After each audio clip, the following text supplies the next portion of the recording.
कृष्ण हरे हरे राम राम राम हरे हरे। हे भगवान, हे प्रभु, भक्तों को आपकी लीला कथा सुनाने का मैं बीड़ा बीड़ा उठाया हूँ। कृपा करके उसमें डिस्टरबेंस ना हो। तो हम लोग चर्चा कर रहे थे कि जैसे एक डॉक्टर जानता है कि अगर कि बच्चे को अगर पोलियो न खिलाया जाए या अगर इसका ये रोग हुआ है, अगर ये नियमित ना पालन करे, कुछ जो रेस्ट्रिक्शन है, मलेरिया में टमाटर न खाया जाए, चीका न खाया जाए, उस समय पूरा अगर राइस और टमाटर चटनी के साथ अगर पूरा खा दिए पेट भर के तो क्या होगा उनका कथा। बोले नहीं, मैं तो बंगाली हूँ, मुझे राइस चाहिए। पूरा टमाटर, पूरा सरसों का तेल देख के पूरा राइस के साथ खा रहे हैं, जैसे मैं करता था। तो क्या होगा, उसका जो बुखार है उससे और ज्यादा बढ़ जाएगा। तो लेकिन डॉक्टर को पता है कि ऐसा अगर करेंगे तो ऐसा बढ़ेगा, लेकिन अगर हम लोग नहीं करेंगे तो बच जाएंगे। तो उसी प्रकार व्यासदेव डॉक्टर की भांति, क्या भांति, वो स्वयं डॉक्टर सारे जगत के लोगों के कल्याणार्थ क्या करना है क्या नहीं करना है, ये सब कुछ उसको पता था। तो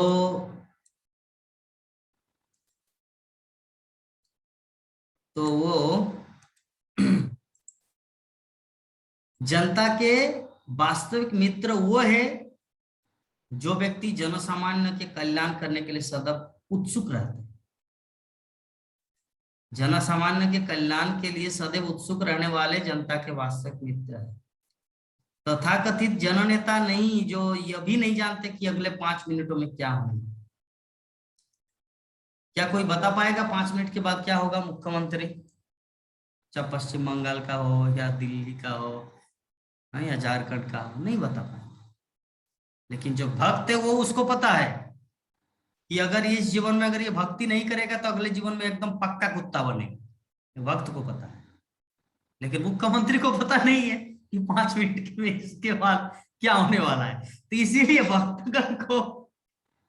भक्तगण इस चीज को जानते हैं कि अगले जीवन में पशु बनेगा, तो इसीलिए पहले इसको कुछ दवाई, इंजेक्शन, सलाइन दे दिया जाए ताकि भविष्य में ये कुछ प्रॉब्लम में न फंसे। हाँ, तो यही है वास्तविक मित्र। समाज प्रभुपाद तात्पर्य में लिख रहे, समाज के वास्तविक मित्र है भक्त, जो कृष्ण का भक्त है।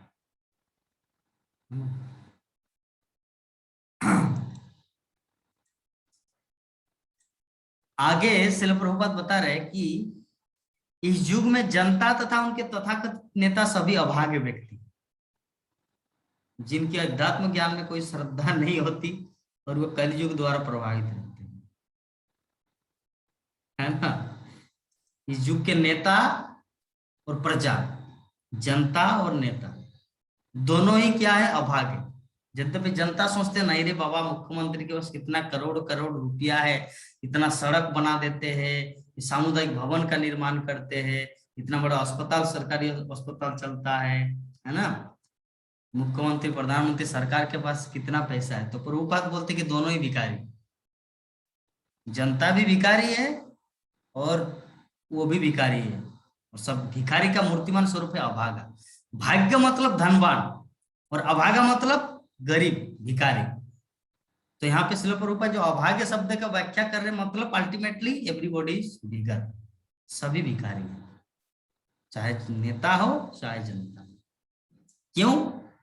श्रील प्रभुपाद उसका कारण बता रहे। कारण क्या है कि वो अभागे है? अभागे इसलिए क्योंकि मनुष्य जीवन का उद्देश्य है अध्यात्म ज्ञान को प्राप्त होना। लेकिन ये सब जो नेता है, इसके जिनकी अध्यात्म ज्ञान में कोई श्रद्धा नहीं होती और कलियुग द्वारा प्रभावित रहते हैं। कलियुग में क्या प्रभावित है? सीरियल देखने, साथिया साथ निभाना, बहू बेटी, तो बहुत सीरियल आते हैं जो टीवी में। कलियुग का ये प्रभाव है, इन्फ्लुएंस, कैसे बहू बेटी को चलना चाहिए। कल हम नोटिफिकेशन में देख रहे थे, यूट्यूब खोले तो वहां पर एक बांग्ला मूवी आया था, बिलैती बो, मूवी का नाम है बिलैती बो, मतलब फॉरेनर वाइफ कि विदेशी बो, मूवी का नाम। तो ये सब लोग देखते हैं, वहां से ज्ञान प्राप्त करते हैं कि विदेशी लड़की अगर मेरे जीवन में पत्नी बने तो उसके साथ में मुझे कैसे रहना है। तो ये सब ज्ञान में लोग विचलित रहते हैं, मतलब रुचि लेते हैं कि कृष्णा के साथ में कभी था भगवत धाम में, और इस शरीर को त्यागने के बाद मुझे कृष्ण के पास जाना है और वहां पे अपना रियल रिलेशनशिप स्थापित करना है, इसमें किसी का रुचि नहीं है। इसीलिए श्रील प्रभुपाद उन लोगों को अभागा मानते हैं, चाहे नेता हो या जनता हो। चीज को समझना है। तो आगे बताया जा रहा है कि अभागा तो है ही, वे नाना रोगों से व्याकुल होते रहते हैं। कोरोना, मलेरिया, टाइफाइड उदाहरणार्थ आधुनिक आधुनिक युग में क्षय के रोगी और क्षय रोग के अस्पताल भी अनेक है, लेकिन पूर्व काल में ऐसा नहीं था क्योंकि उस समय इतना प्रतिकूल नहीं था। पहले सत्य युग में हम लोग देखे कहीं पर एक हॉस्पिटल था, Indira Gandhi general hospital, BSL general hospital, Tata Nagar Tata main hospital, TMH, MGM, ऐसा कोई क्या पहले किसी युग में कश्यप ऋषि के आश्रम में या हस्तिनापुर में या दहरका में या अयोध्या में ऐसा कोई हॉस्पिटल था? नहीं था। सिर्फ क्यों नहीं था? क्योंकि उस समय स्तर प्रतिकूल नहीं था, अनुकूल था। थोड़ा सा किसी का कुछ हो जाता है तो आयुर्वेद जो वैद्यराज होते हैं वो कुछ सिकड़ बाकड़ देके मंत्र फूंक देते हैं या कुछ लगा देते हैं, बस ठीक हो जाता है, आयुर्वेद है ना। लेकिन वर्तमान में बाप रे हॉस्पिटल रे, संग ये जो रोड में जो गाड़ी चलता है ना, अगर 100 गाड़ी चलता है तो 30 गाड़ी हॉस्पिटल का होता है। एक रोड में अगर एक अंदाजा मान लिया जाए कि 100 गाड़ी चल रहा है एक साथ में, है ना, मोटरसाइकिल, आपका 4 चक्का, एम्बुलेंस, अगर 100 गाड़ी चल रहा है तो उसमें 30 गाड़ी हॉस्पिटल के लिए आना जाना करता है। तो वर्तमान में ये सिचुएशन, कलयुग का प्रभाव। हाँ, तो अभी कोई पूछ सकता प्रभु जी लेकिन हम लोग तो भक्त हैं, हमारा भी रोग क्यों होता है? वो तो कलयुग के प्राणियों के लिए रोग होता है, हमारे लिए रोग क्यों? इसका उत्तर ये है कि हम लोग भक्ति जीवन में आए तो अभी हम लोग शुद्ध भक्त नहीं बने, पहले ये चीज समझना है। क्योंकि हम लोग बीते हुए जीवन में बहुत कुछ किए हैं, उसका तो कर्मफल चुकाना है। कपड़ा अगर पूरी तरह से सफेद ना हो तो उसमें ब्लू नहीं लगता है, उजाला, उसको पहले साबुन से या सर्फ एक्सेल से घिसना पड़ता है। तो भगवत धाम में जाके अपने सफेद को उजाला, कृष्ण के साथ उजाला करने से पहले यहाँ पे जितना कुछ गंदा है उसको सर्फ एक्सेल से धोना है। हम्म तो हम लोग अभी वही सर्फ एक्सेल से धो रहे हैं, अभी उजाला का काम बाद में।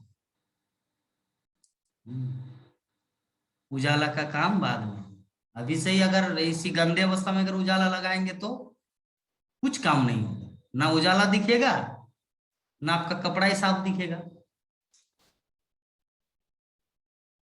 लेकिन अगर हम लोग कपड़ा को पूरी तरह से क्लीन करते हैं और उसमें जब एक बूंद उजाला गिर जाता ना, बाबा रे, पूरा दूर से बोले वो देखो इसको हरे कृष्ण लोग जा रहे।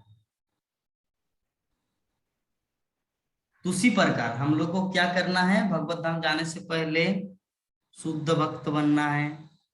इसीलिए हमारे जीवन में जो दुख आते हैं, ये दुख के पीछे कारण ये कि पूर्व जीवन में कुछ कुछ हमारा कर्म फल है, उसको भगवान यहाँ पे क्लीन कर रहे, उसके बाद अपने जगह में अपने धाम में स्थान।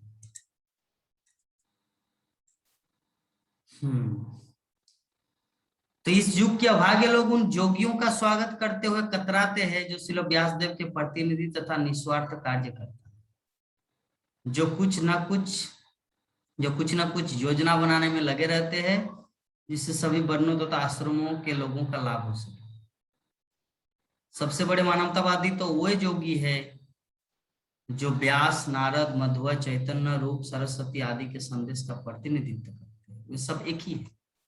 भले ही व्यक्ति भिन्न भिन्न हो, लेकिन उनका उद्देश्य एक ही है कि पतित आत्माओं को भगवत धाम वापस भेजकर उनका उद्धार करें। इस संसार के लोगों का सबसे बड़ा दुर्भाग्य क्या है, और एक दूसरा रूपा क्वालिटी बता रहे हैं कि व्यासदेव के प्रतिनिधि हम सब क्या है। जूम क्लास में ये जो हम लोग अभी क्लास का हमारे ग्रुप में, राधा माधव ग्रुप में 200 लोग हैं, हाँ, और हमारे ऑनलाइन भागवतम ग्रुप में 29 लोग हैं। 200 प्लस 29 कितना, मान लीजिए अल्टीमेटली 200 250 लोग हैं। हमारे यहाँ भागवत कथा में कितने लोग जुड़े हैं? 7। हाँ, तो ये भाग्यशाली व्यक्ति को मिलता है, जैसे हमारे विभा माता जी बोलते हैं, भागवत कथा उतना सबके भाग्य में नहीं मिलता है। किस्मत चाहिए भागवत कथा सुनने के लिए। उतना आसान बात नहीं है। जैसे हमारे कोमल डाली प्रभु इतना दिन बाद दर्शन दिए, तो कोमल डाली प्रभु को स्वागतम करते हैं श्री वृंदावन धाम से। सभी भक्तगण कोमल डाली प्रभु को थोड़ा दर्शन करेंगे, तो उससे पहले हम लोग क्लास को 5 मिनट में फिनिश कर लेते हैं। तो श्रील प्रभुपाद क्या बता रहे हैं कि सबसे बड़े मानवतावादी तो वो जोगी है। कौन? नारद, व्यासदेव, मध्वाचार्य, चैतन्य महाप्रभु, रूप गोस्वामी, भक्ति सिद्धांत सरस्वती ठाकुर आदि के संदेश का जो प्रतिनिधित्व करते, मतलब हम सब इस्कॉन के फॉलोअर, इस्कॉन के शिष्यगण, इनका काम क्या है? पतित आत्मा को भगवत धाम वापस भेजकर उनका उद्धार। तो श्रील प्रभुपाद बोलते कि ऐसे लोगों का सम्मान नहीं करते वर्तमान युग के लोग। युग के अभागे लोग उन जोगियों का स्वागत करते हुए कतराते हैं। पता नहीं इतना डोनेशन दूं, पता नहीं प्रभु जी क्या करें। बहुत सारे लोग ऐसे कतराते हैं।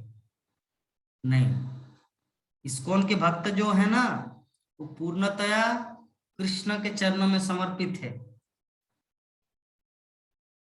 ये कोमल लाली प्रभु चला गया क्या?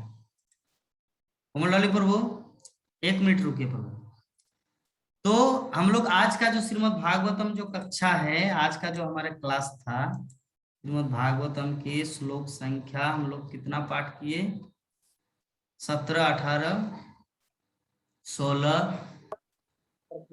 15, 14, 15, 16, 17, 18, 14, 15, 16, 17, 18, 5 श्लोक का हम लोग आज स्टडी किए।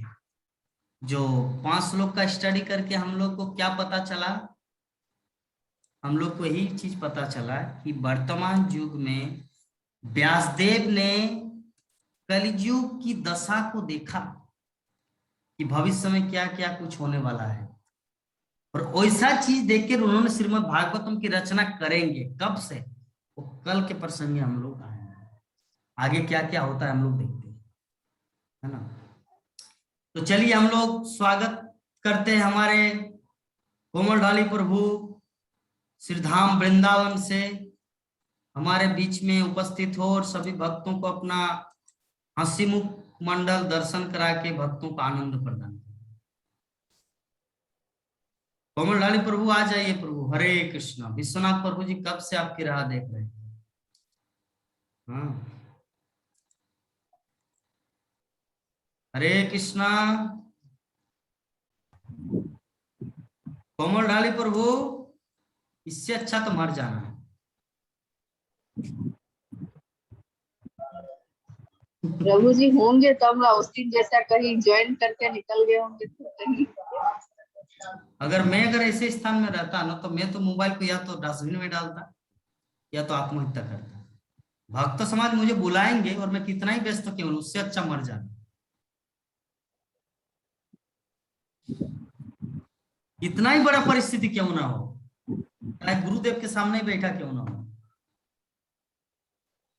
कोमल ढाली प्रभु अगर जिंदा है तो वापस आइए। फोन करिए प्रभु जी, आप फोन करिए ना उनका नंबर में। उसका वो सिग्नल नहीं है प्रभु, ऐसा लगता है। वो उसका नेटवर्क का प्रॉब्लम होगा। चलिए जो भी है, तो चलिए आज का हमारा जो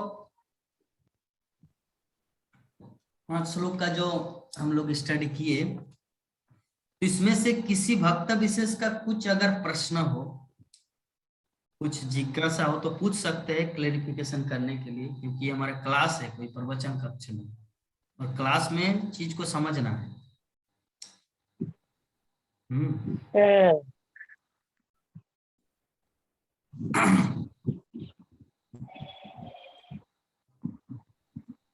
पूछिए प्रभु या माता जी।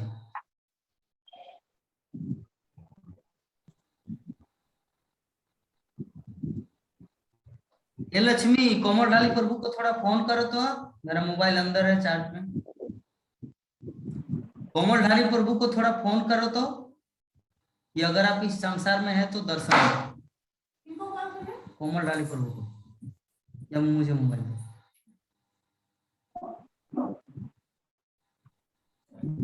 तो गीता माता जी, आप इतना देर कहाँ चले गए थे? वो हमारे एक बहुत दिनों से बात नहीं हुई थी पंडित जी मंदिर के, उनका फोन आ गया था, तो मैं फोन थोड़ा अटेंड कर, थोड़ा ज्यादा से बातें हो गया उनसे। अच्छा, तो अभी जो जितना कुछ हम लोग चर्चा किए उसको कैसे आप श्रवण करेंगे? नहीं सुन पाए, वो यूट्यूब से मैं आज, आप भेजेंगे ना यूट्यूब में, तब मैं सुनूंगी। अच्छा, तो हमारे नंद तो किशोरी कितना आज माता जी, 5 लेसन पढ़ाए अध्याय। यस 5 हुआ। हमारे नंद किशोरी माता जी 5 लोग पढ़ाए ना प्रभु जी। आपका कुछ प्रश्न है?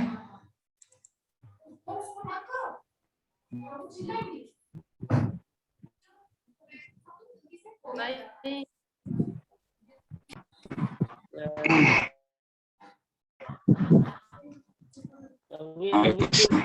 अभी तो वो ऐसा ही नेटवर्क कहाँ है? हरे कृष्णा, हरे कृष्णा, हरे कृष्णा। वो कोमल प्रभु का दर्शन मिला ये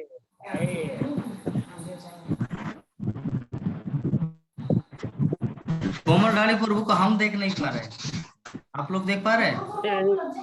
हाँ, हम लोग देखे थोड़ा अदृश्य है। कोमल ढाली प्रभु का चेहरा तो उतना सुंदर नहीं दिख रहा है जितना सुंदर था अंबिकापुर में।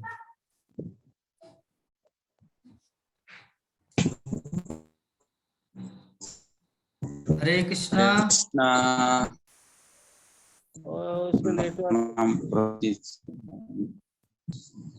नेटवर्क प्रॉब्लम है उनका भी। अभी दिखे, कभी कभी दिखाई पड़ते हैं, कभी कभी दिखाई पड़ते हैं, पता ना नेटवर्क नहीं काम कर रहा है कि क्यों। आप कहाँ पर है अभी प्रभु जी? कोमल ढाली प्रभु अंबिकापुर में या वृंदावन धाम में? वृंदावन धाम में प्रभु जी। अच्छा, सुन पा रहा है आप लोग?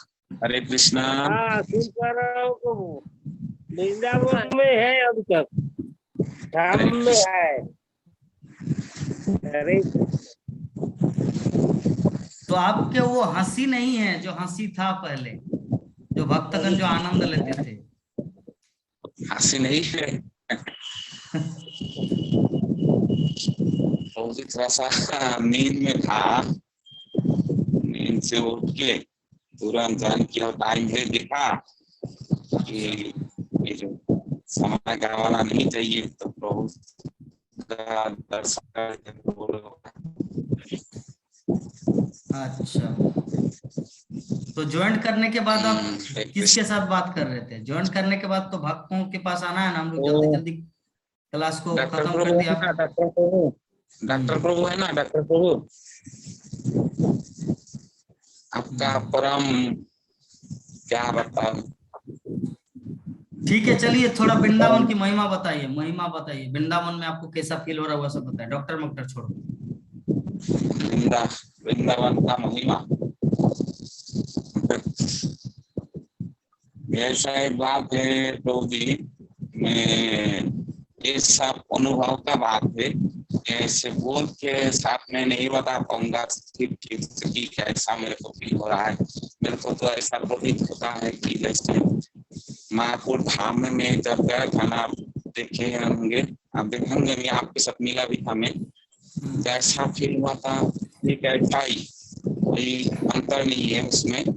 ये मुझे लगता है कि मैं जो चीज ढूंढ रहा हूँ, जिस खोज में हूँ मैं, वो मेरे को मिल गया है, ऐसा लग रहा है। ठीक है, महापुर में जब मैं था उस समय में मेरे को ऐसा प्रतीत हुआ था कि मैं एकदम मैं प्रभु के समीप में हूँ, मेरे राधा माधव जी के समीप में हूँ, उनको मैं देख रहा हूँ रोज ऐसी। और आप जैसे परम भक्त का भी स्थान मुझे प्राप्त हुआ था, यहाँ पर भी हो रहा है प्रभु की इच्छा से।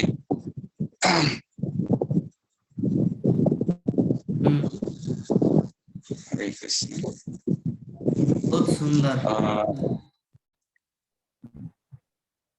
अपना अनुभव व्यक्त करने के लिए बहुत बहुत धन्यवाद।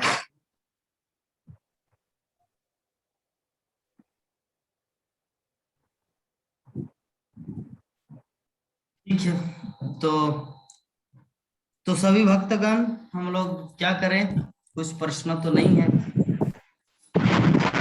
हरे कृष्णा। हाँ, हरे कृष्ण प्रभु। आपका फोन अगर आ रहा है ऐसी अवस्था में, अगर फोन आता है तो क्या किया जाए? फोन को काट देना चाहिए। काट दिया, इस बार काट दिया हो प्रभु जी, डॉक्टर प्रभु ही फोन किया था, फिर इस बार काट दिया हूँ फोन।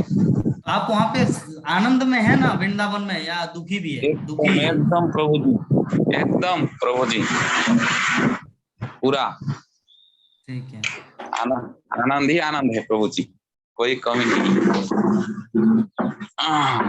ठीक है। तो अभी क्या क्या सेवा है आपका वहाँ पर वृंदावन धाम में? मेरा सेवा है, प्रधान है गुरु जी का सेवा।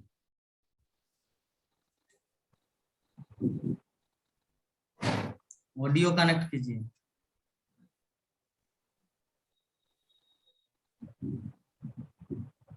ऑडियो कनेक्ट कीजिए कोमल डाली प्रभु। हरे कृष्णा। बोलिए। हाँ प्रभु जी, मेरा प्रधान सेवा है गुरु जी का सेवा करना, हमारे जो सात गुरुदेव है उनका सेवा करना। उसके बाद मुझे जो इच्छा है, ठीक है, मेरा ऐसा कोई ये नहीं है कि तुमको ऐसा करना पड़ेगा, ठीक है, ऐसा कोई नियम नहीं है, मेरी इच्छा से मैं जो करूँ। हाँ, मेरा मेन जो प्रधान जो ये सेवा है गुरु जी का है, ठीक है। उसके बाद आश्रम का कुछ सेवा है, तो मैं अपनी इच्छा से जो सामर्थ्य में उतना करता हूँ बस, ठीक है। हाँ, गुरु जी का सेवा मीन्स कपड़ा धो देना, उनको उनके लिए बेड बिस्तर लगा देना, उसके लिए अलग अलग ही है, भक्त है। तो मेरा चरण सेवा, मेरा चरण सेवा और मतलब उनको पेड़ दबा देना, चरण दबा देना। हाँ, चरण दबाना, फिर उनका जैसे पानी वानी चाहिए तो भोजन का, ठीक है, भोजन का व्यवस्था करना, ये सब ठीक है। कपड़ा धोने के लिए अलग से ही है, अर्थ है, ठीक है। लेकिन मैं अगर आपके स्थान में होता तो मैं बोलता, मैं गुरुदेव का पहले कपड़ा धोता हूँ, पहला चीज। मेरे को उतना सौभाग्य अभी तक प्राप्त नहीं हुआ है प्रभु जी। उसके बाद मैं तो चाहता हूँ एकदम सर्वांगीण, ठीक है, गुरु जी का जितना सेवा है मैं अकेले करूँ, लेकिन मैं और भी तो भक्त है, उन लोगों को तो मन करता है ना, उन लोगों को अभी तक कुछ सेवा होना चाहिए, और उन लोग पहले से है, ठीक है। मुझे जो प्राप्त हुआ है बस उतना में मैं खुश हूँ, आगे देखते हैं अगर कुछ मिल जाए तो ठीक है, इतना मैं खुश हूँ मैं प्रभु जी, कोई नहीं है। भागवतम पढ़ते ऐसे हैं तो रोज? हाँ हाँ प्रभु जी, हो रहा है, आप लोगों की कृपा से एकदम सुबह होता है और दोपहर में एक बार होता है, खाने को 2 मिल रहा टाइम है ना? होता है। 3 टाइम प्रसाद हम पेट भर के। वो तो बहुत टाइम 3 टाइम नहीं, उससे भी ज्यादा, लेकिन हम पाते नहीं उतना। ब्रह्मचारी मानुष को थोड़ा कम ही खाना चाहिए। मिलता ठीक है है। बहुत टाइम, बहुत लोग आते रहते हैं प्रसाद लेके। हाँ ठीक है। चलिए, आपका जीवन धन्य हो गया ठीक है भागवतम की प्रभु जी। कृपा से। इसका क्रेडिट भागवतम पर जाता है, ठीक है। सबका मूल एकदम उद्देश्य आप भागवतम। सबको देता हूँ मैं, हम सबको नहीं, आप लोगों की कृपा से हुआ है प्रभु। श्रीमद् भागवतम ही हाँ प्रत्येक आप व्यक्ति के सबको जीवन को तेरा, सौभाग्य दे सकता है। वो हम तो सब ये तो स्वयं भगवान है, उनका उनका कृपा प्राप्त हुआ है आप लोगों से। आप जो जैसे भक्त लोगों से, सब भागवत तो स्वयं भगवान है, तो उनका कृपा तो प्राप्त हुआ है आप जैसे महान भक्त से। हरि बोल। चलिए, महान तो नहीं लेकिन भक्त है। जय गोविंद। क्योंकि अगर हम लोग उतना तिन्नादोपी हो जाते कि नहीं कहाँ मैं भक्त हूँ, तो अब तो कुछ होने वाला नहीं है। तो मैं रावण अभक्त हूँ, इसीलिए भक्त। नहीं तो चलिए, हमारे आज के श्रीमद् भागवतम की कक्षा को समापन करेंगे, क्योंकि भक्तगण का कुछ प्रश्न, आज का प्रश्न हमारे कोमल ढाली प्रभु का कैसा जीवन, तो ही आज हमारा प्रश्नोत्तर सेशन था। तो चलिए, हम लोग आगे इस तरफ श्रीमद् भागवतम को श्रवण करेंगे और अपने जीवन को धन्य। अच्छा, कल्पतरु करके आज की कथा को यहीं पर विराम दें। वांछा कल्पतरुभ्यश्च कृपा सिन्धुभ्येव च पतितानां पावनेभ्यो वैष्णवेभ्यो नमो नमो नमः। हरे कृष्णा कृष्णा कृष्णा हरे हरे, हरे राम राम राम। जय जगत गुरु श्रील प्रभुपाद की जय ग्रंथराज श्रीमद् भागवत महापुराण की जय अनंत कोटि वैष्णव भक्त वृंद की जय कोमल ढाली प्रभु वृंदावन धाम की समवेत गौर भक्त वृंद की हरि बोल, हरि बोल, निताय गौर प्रमानंदे। हरि बोल।